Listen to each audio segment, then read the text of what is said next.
দর্শক, কিছুক্ষণ আগে পুলিশের ঊর্ধ্বতন কর্মকর্তার মাধ্যমে রাজধানীতে নিরাপত্তা জোরদার করেছে। আপনারা জানেন যে 11 তারিখ থেকে 13 তারিখের মধ্যে আওয়ামী লীগের থেকে বিভিন্ন আওয়ামী লীগের পেজ থেকে লকডাউনের ঘোষণা দিয়েছে। তার প্রেক্ষিতে রাজধানীতে নিরাপত্তা জোরদার করেছে। আমরা আপনাদের দেখাচ্ছি।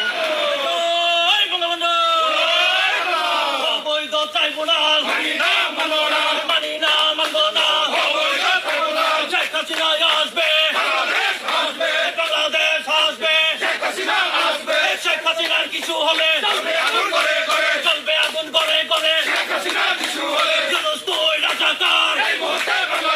এই মুহূর্তে বাংলা ছাড় ইউনুসের গালে গালে জুতা মারো তালে তালে অবৈধ ট্রাইব্যুনাল মানি না মানবো না শেখ হাসিনা আসবে, বাংলাদেশ আসবে, শেখ হাসিনা বীরের বেশে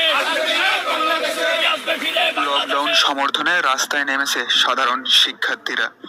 গোপালগঞ্জের টুঙ্গিপাড়া জিটি সরকারি উচ্চ বিদ্যালয়ের শিক্ষার্থীরা ক্লাস বর্জন করে শেখ হাসিনার আহ্বানে সাড়া দিয়ে রাস্তা ব্লকেট করেছে।